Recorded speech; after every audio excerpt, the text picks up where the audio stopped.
The following morning, the mysterious figure returned. Before the first cock crowed, while the village was still wrapped in silence, the stranger stood once again beneath the large iroko tree overlooking Moro's family compound. Hidden by the thick branches and the early morning mist, the figure patiently watched as smoke slowly rose from the family's small kitchen.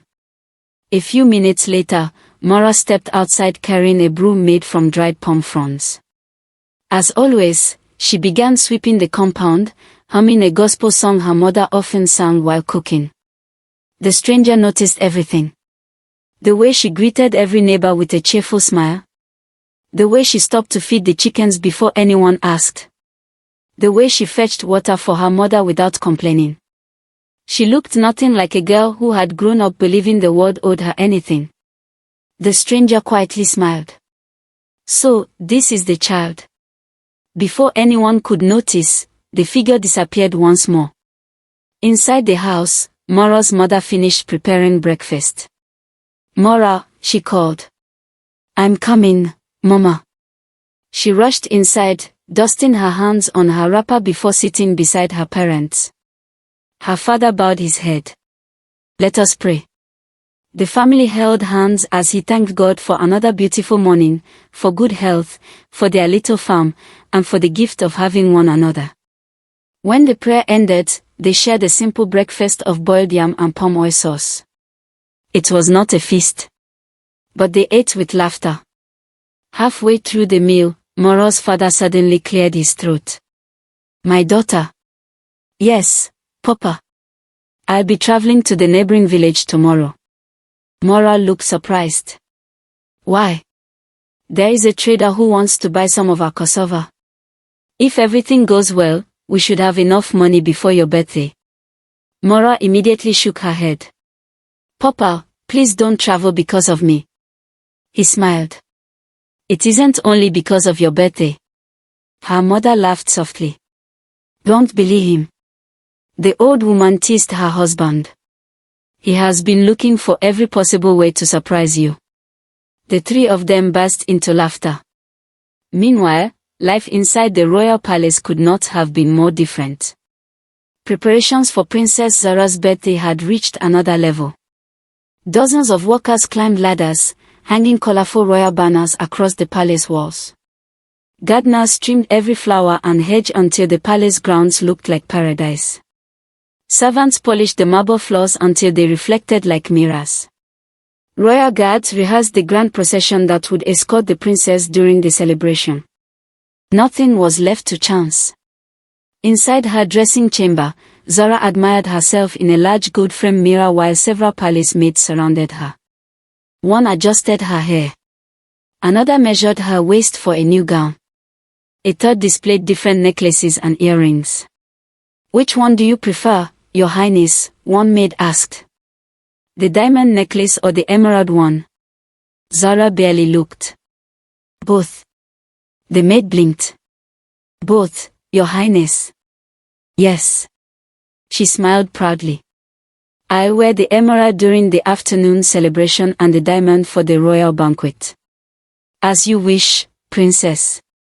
Just then, Ivy entered the room. "You have enough dresses to open your own marketplace." The girls laughed. "You can never have too many beautiful dresses," Zara replied confidently. Later that afternoon, the king walked through the palace courtyard, inspecting the preparations. Everything appeared perfect. Yet something continued to trouble him. He stopped beside the queen. "Have you noticed something?" She looked confused. "What is it?" "Our daughter has everything money can buy." "Yes. But I fear she values possessions more than people." The queen sighed. "She is still young." "I know. She will mature." The king remained silent. Deep inside, he prayed she would learn humility before life taught her the lesson in a much harder way. Far away in the farming village, Mora spent the rest of the day helping her father harvest cassava. The afternoon sun was scorching, yet she never complained. Whenever her father grew tired, she carried the heavier baskets herself. Whenever he paused to rest beneath a tree, she continued gathering crops. Watching her from a distance, several farmers shook their heads in admiration. That girl is different. Very different. She has the heart of a queen. None of them realized how true those words actually were. Hidden among the nearby trees, the mysterious stranger had returned yet again. This time, the figure watched Mora walk beside her father until sunset. Finally, the stranger spoke quietly. It is time. Without another word, the figure turned and began walking towards the royal palace. The secret buried for 15 years was about to awaken, and before long, the lives of Mora and Princess Zora would be changed forever. The mysterious stranger walked steadily along the lonely road leading to the royal palace. Although wrapped in a faded brown cloak that concealed both the face and body, the stranger's steps carried the confidence of someone who had not come by accident. After several hours of walking, the towering palace gates finally came into view. Two royal guards immediately crossed their spears. Stop! The stranger obeyed. No one enters the palace without permission. I have come to see the king. The guards exchanged amused glances. The king does not receive unknown visitors. This matter cannot wait. What business do you have with His Majesty? The stranger hesitated before speaking. I carry a secret. The guards laughed.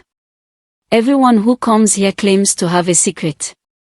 This one concerns the royal family. Their laughter faded. The older guard stepped closer. What kind of secret? The stranger lowered the hood just enough to reveal a wrinkled face. I will only speak to the king. The guards looked at one another. After a long silence, one of them finally nodded. Wait here. Several minutes later, the guard returned. His Majesty will see you. Inside the palace, the king sat alone in his private study reading reports from the kingdom's provincial chiefs. A servant entered quietly. Your Majesty, the visitor has arrived. Send the person in. The heavy wooden doors opened. An elderly woman slowly walked inside, leaning on a carved walking stick. The king looked up politely. You wish to see me? The old woman bowed respectfully. Long live the king. Rise. She lifted her head. For several moments, neither of them spoke. The king noticed that she appeared nervous. There is no need to fear. You said you have something important to tell me. The woman took a deep breath. My king. What I am about to reveal may change this kingdom forever. The king's expression became serious. Speak. She looked toward the windows to make sure nobody else was listening. 15 years ago. The king's heartbeat quickened. On the night Princess Zara was born. His eyes widened. What about that night? The woman swallowed nervously. I was there. The king slowly stood from his chair. You were there? Yes, Your Majesty. I served as the young apprentice to Mama Agnes, the village midwife. The king stared at her in disbelief. He remembered that name. Mama Agnes had been the trusted woman chosen to care for your son throughout the secret pregnancy. What are you trying to say? The elderly woman closed her eyes briefly. I have carried this burden in my heart for 15 years. My conscience will not allow me to die with it. The king's voice became firmer. Tell me the truth. Tears gathered in the woman's eyes. Your Majesty. The queen did not receive the first child born that night. Silence filled the room. The king felt as though the air had suddenly disappeared. What did you just say? The baby delivered to the palace was the second child. The king's legs weakened. He slowly sat back down. No. The woman nodded sadly. Your son gave birth to twins. The king could hardly breathe. Twins. Yes. Two healthy baby girls. His hands began trembling. What happened to the first child? The old woman's tears flowed freely now. Mama Agnes secretly sold the first baby to a childless farming couple in a neighboring village. The king shot to his feet. Impossible. I swear before God and the ancestors, I am telling the truth. Who are they? The couple raised the child as their own daughter. What is her name? The woman looked directly into the king's eyes. They named her Mora. The name echoed through the silent chamber. The king stood motionless. A second daughter. Another princess. His own flesh and blood had spent 15 years growing up in poverty while the palace celebrated only one child. His mind refused to accept it. How do you know this story is true? The woman slowly reached inside her cloth bag. I kept something all these years. She carefully removed the tiny gold bracelet wrapped inside an old piece of white cloth. The king recognized it immediately. His face lost all color. Years earlier, he had personally commissioned 2 identical royal bracelets bearing the kingdom's crest. Only one had ever been returned to the palace. The second had mysteriously disappeared. The elderly woman handed it to him with trembling hands.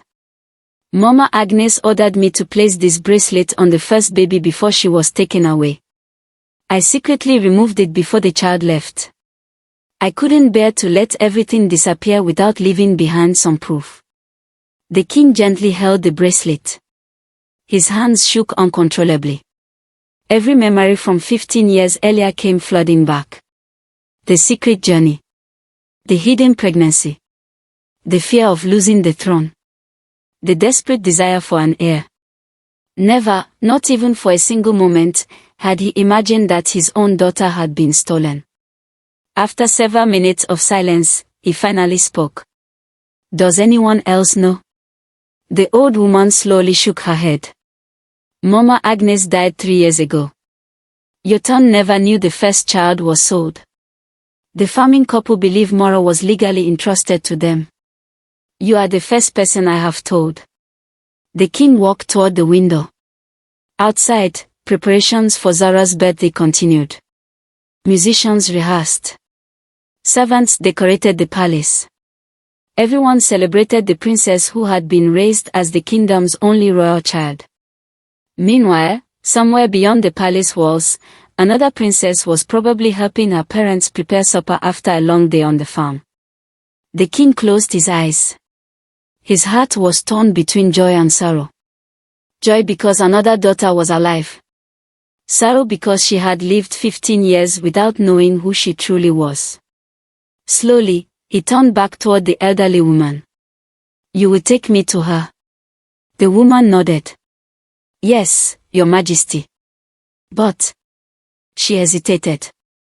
If this truth is revealed, nothing in this kingdom will ever remain the same. The king looked at the royal bracelet resting in his palm. I know. And perhaps that day has finally come. That night, sleep refused to visit the king.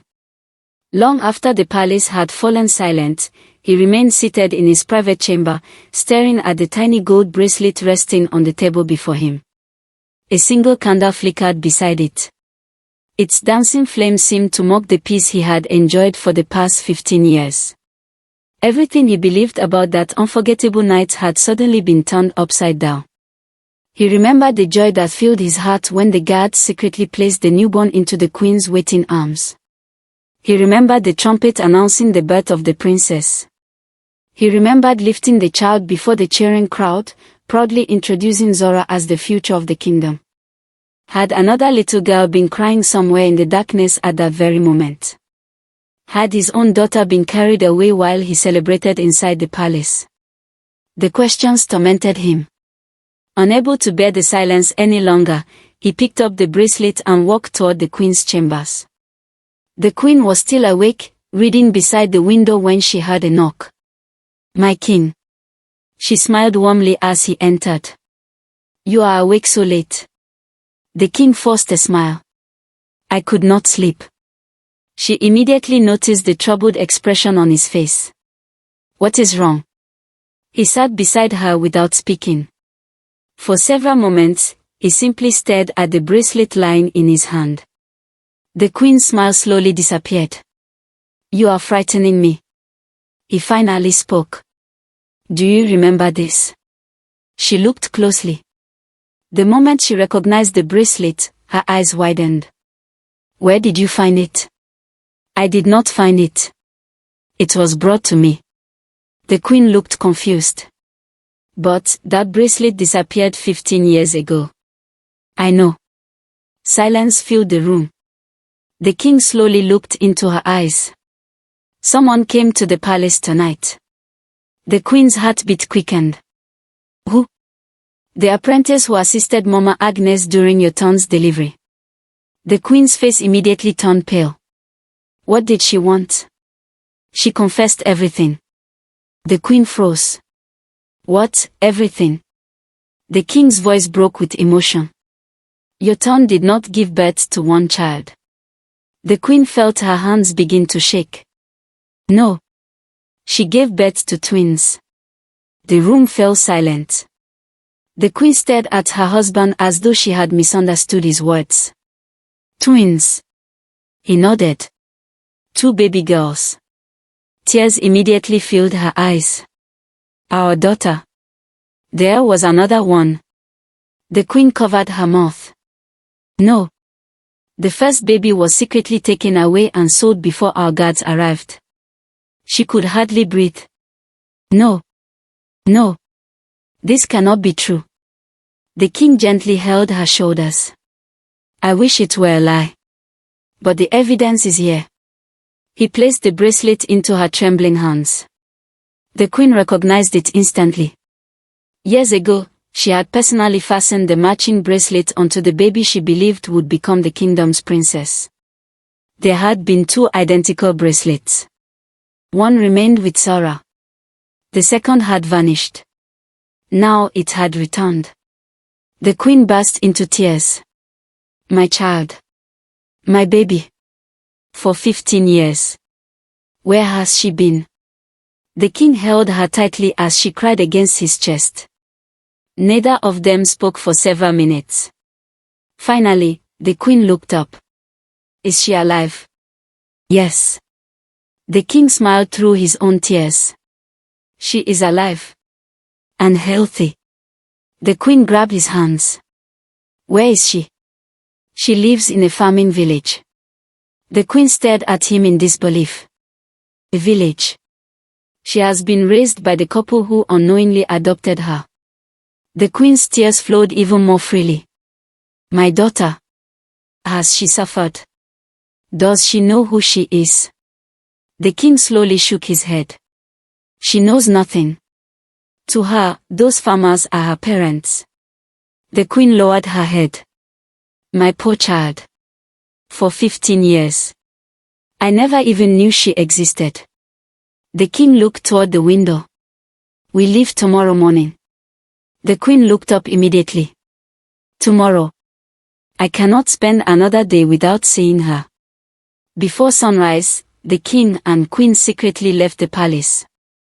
Only the elderly apprentice and 2 trusted guards accompanied them. No royal carriage was used.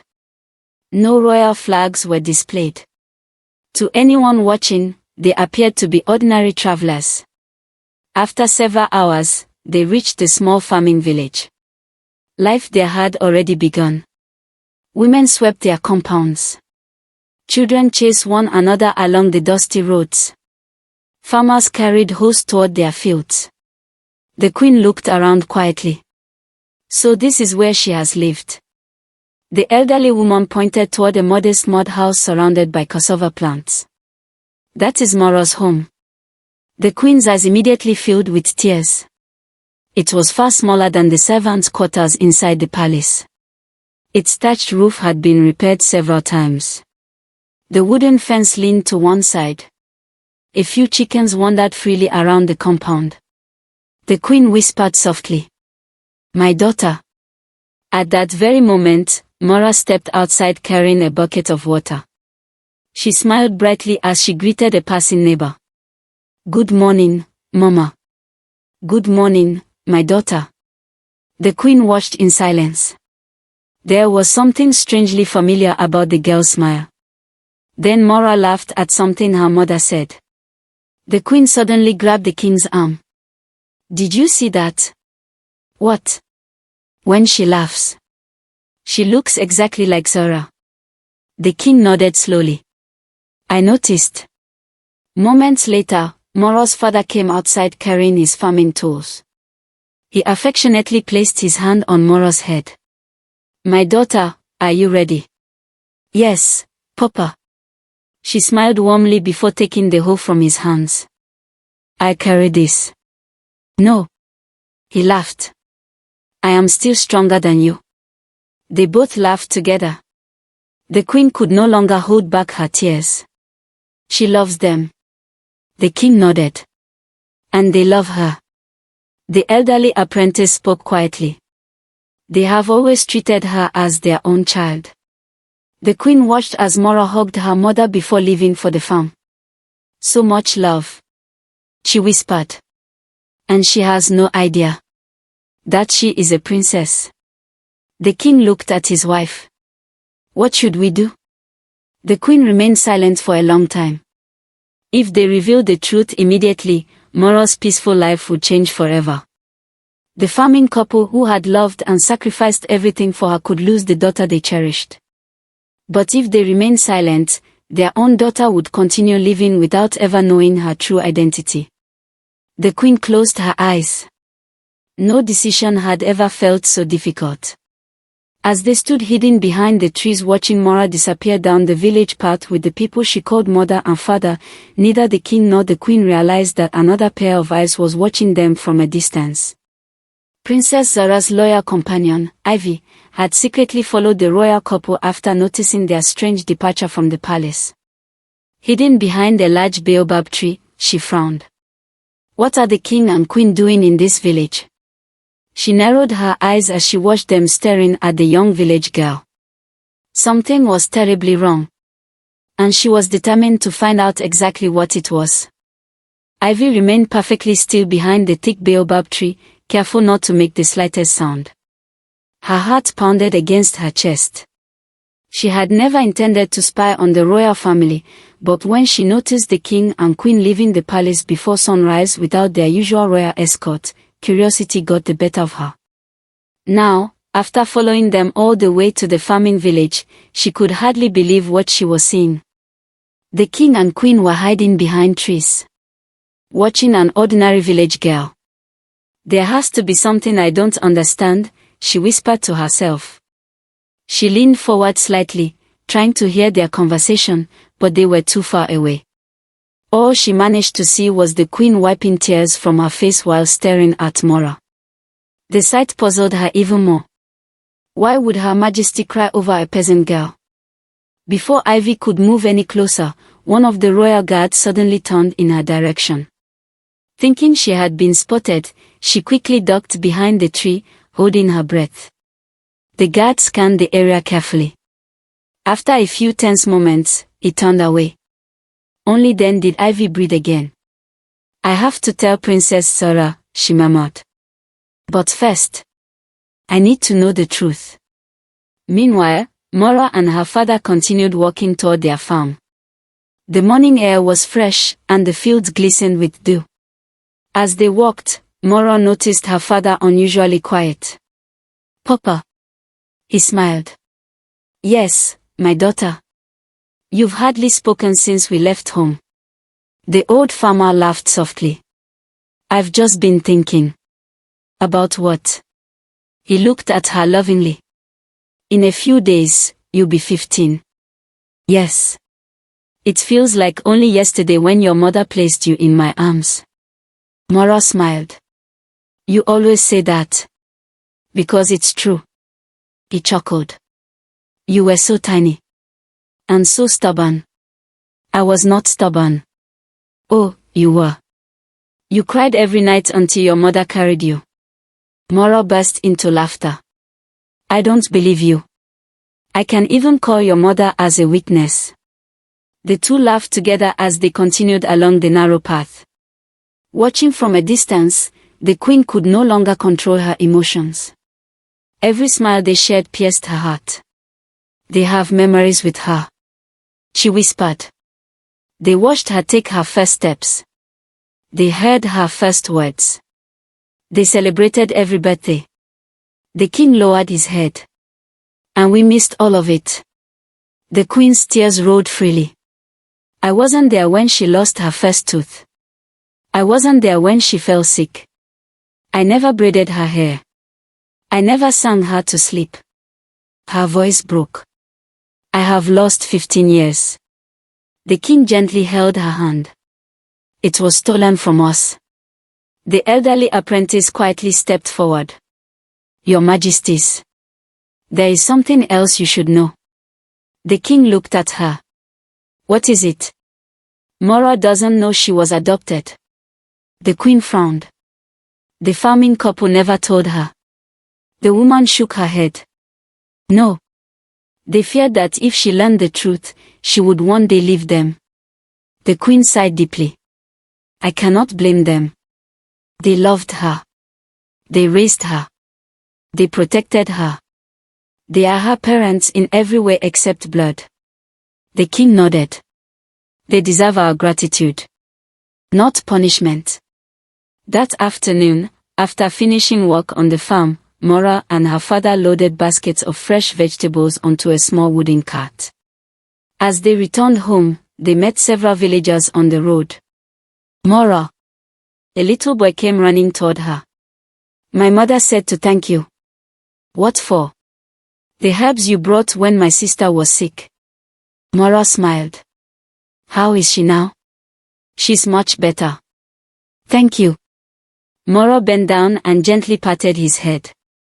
Take good care of her. The boy grinned before running back to his friends. The king watched the scene silently. Everyone seems to love her. The elderly apprentice smiled. Because she loves everyone first. A few minutes later, another elderly man stopped Mora. My daughter. Good afternoon, Papa. I heard your birthday is coming. Yes. He reached into the pocket of his old wrapper and brought out 2 ripe oranges. I don't have much. But please take these. Mora immediately shook her head. No, Papa. You should keep them. I insist. He placed them into her hands. May God continue to bless your kind heart. Mora hugged the old man warmly. Thank you. I truly appreciate it. The queen wiped another tear. The people honor her. Not because she is a princess, but because of who she is. The king smiled proudly. Perhaps. Royal blood reveals itself through character. As evening approached, the royal couple secretly returned to the palace. Neither of them spoke during the journey. Each remained lost in thought. Back at the palace, preparations for Zora's birthday had become even more elaborate. Hundreds of colorful lanterns now decorated the palace gardens. Visitors from neighboring kingdoms had already begun arriving. Musicians rehearsed endlessly. The palace buzzed with excitement. Princess Zora stood on one of the palace balconies, admiring the decorations below. This is exactly how a princess should celebrate. She smiled proudly. Just then, Ivy hurried into her chambers. She looked nervous. I've been looking everywhere for you. Zora laughed. What happened? You look as though you've seen a ghost. I followed your parents today. Zora's smile disappeared. You what? I know I shouldn't have. But something strange is happening. Zora folded her arms. What are you talking about? I saw the king and queen in a farming village. So, they weren't visiting anyone important. They were hiding. They spent hours watching a village girl. Zora frowned. A village girl. Yes. The queen was crying. The king looked heartbroken. They never approached her. They simply watched her from a distance. For the first time in years, uncertainty appeared on Zora's face. My parents. Crying. Over a stranger. Ivy nodded. I don't know what it means. But I'm certain they're hiding something. That night, as Zara lay in her luxurious bed, Ivy's words refused to leave her mind. Who was the mysterious village girl? Why had her parents traveled in secret just to watch her? And why had the queen cried while looking at her? Across the kingdom, in a humble mud house lit by a single lantern, Mora also lay awake. She smiled as she imagined celebrating her birthday with the only family she had ever known. She had no idea that, only a few miles away, her biological parents were lying awake in the palace, unable to sleep because every thought in their hearts was consumed by the daughter they had found, and the impossible decision that still lay ahead. The next morning, the palace awoke to another day of excitement. Only 5 days remained until Princess Zara's 15th birthday, and preparations had reached their peak. Servants hurried through the hallways carrying expensive fabrics, polished silver trays, baskets of fresh flowers, and decorative lanterns. Musicians rehearsed in the royal courtyard while chefs argued over the final menu for the grand banquet. To everyone else, the palace was alive with celebration. But inside the king's private chambers, there was no joy. He sat quietly by the window, his untouched breakfast growing cold on the table. The queen entered softly. "You haven't eaten." The king looked up and forced a weak smile. "I'm not hungry." She sat beside him. "You've been like this since we returned from the village." He remained silent for a moment before speaking. "How can I celebrate one daughter's birthday while pretending the other doesn't exist?" The queen lowered her eyes. "I've been asking myself the same question." Neither of them had found an answer. Meanwhile, in the farming village, Mora woke before sunrise as usual. She tied her wrapper securely around her waist and stepped outside with her broom. The cool morning breeze carried the scent of wet earth after the previous night's rain. As she swept the compound, her adoptive mother came outside carrying a small basket. "My daughter." "Yes, Mama. I want you to take these vegetables to Mama Busy." "Is she feeling better now?" "A little. The fever has gone down." Mora smiled. "Then I'll stop by before going to the stream." Her mother nodded proudly. "You always remember other people's problems." Mora shrugged. "If God gives us the chance to help someone, shouldn't we?" Her mother smiled. "May God continue to guide your heart." After delivering the vegetables, Mora continued toward the stream with her friends. Along the way, they chatted excitedly about the upcoming birthday celebration. "So, Mora," one of the girls asked, "what are your parents buying for you?" Mora laughed. "I honestly don't know. They've refused to tell me. They are planning a surprise." Another girl giggled. "I heard they'll kill one of their chickens." Mora quickly shook her head. "I hope not. My father has been raising those chickens for months." Her friends laughed. "You really don't like people spending money on you." "I'd rather they save it."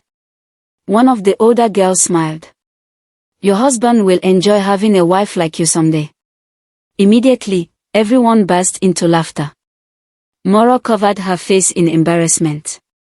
"Please. Let's talk about something else." Back at the palace, Zara was busy choosing between 3 luxurious birthday gowns. Several royal tailors stood nervously before her. "This blue gown was embroidered with gold thread, Your Highness." Another tailor stepped forward. "And this crimson one was decorated with imported gemstones." The third bowed respectfully. "We completed the white gown exactly as you requested." Zara examined each one carefully. "They are beautiful." She pointed to the white gown. "I'll wear this during the royal procession."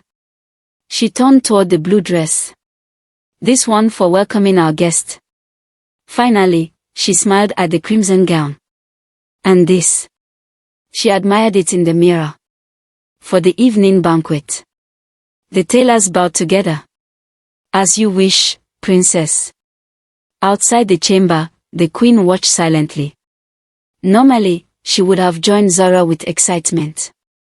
Instead, guilt weighed heavily on her heart. She imagined another young girl. A girl who probably owned only 1 or 2 dresses.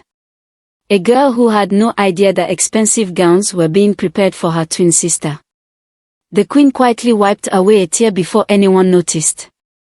That afternoon, the king summoned his most trusted advisor, Chief Adewale. The elderly chief entered and bowed deeply. "Your Majesty. Please sit." The chief immediately sensed something was wrong. "You seem troubled." The king hesitated. "There is something I must tell you." "What is it?" The king looked around to ensure they were alone. "What I am about to say must never leave this room." "You have my word." Taking a deep breath, the king revealed everything. The secret pregnancy.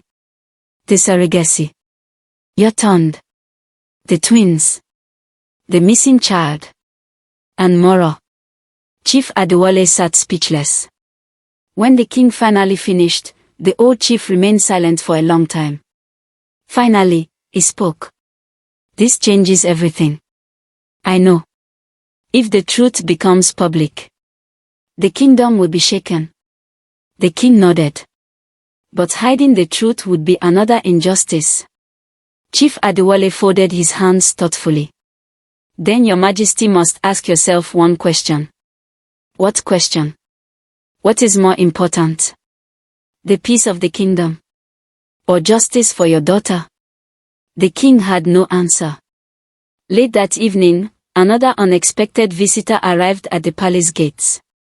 The guards quickly announced his arrival. "Your Majesty, your turn has come." The king and queen exchanged shocked glances. "Your turn." The doors opened slowly. A woman in her early 40s stepped inside.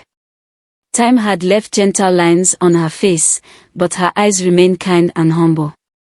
The moment she saw the king and queen, she knelt respectfully. "Your Majesties." The queen quickly rushed forward. "Please stand." Your turn obeyed. The room fell into an awkward silence. It had been many years since they had last seen one another. The queen finally smiled. "It has been a long time." "Yes, Your Majesty." "You sent for me." The king nodded. "We have discovered something." Your turn looked confused. "What happened?" The king slowly placed the tiny gold bracelet on the table. The moment Your turn saw it, the color drained from her face. Her breathing became uneven. She recognized it instantly. "This. Where did you find it?" The king looked directly into her eyes. "We know about the twins." Your turn froze. "My king." The queen gently held her hand.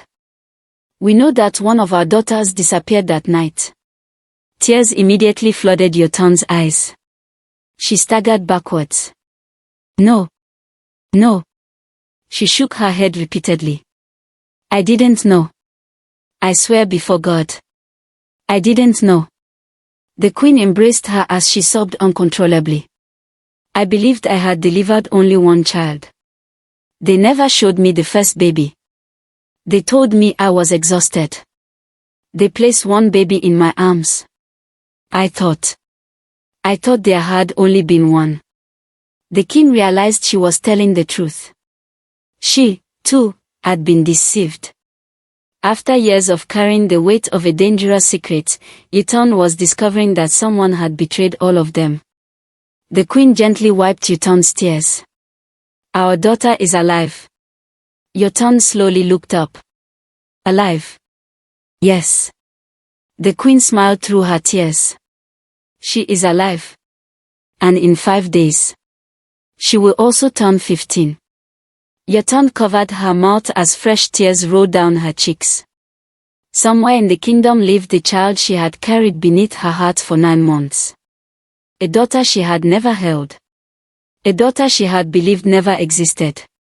And destiny was preparing to bring them face to face at last.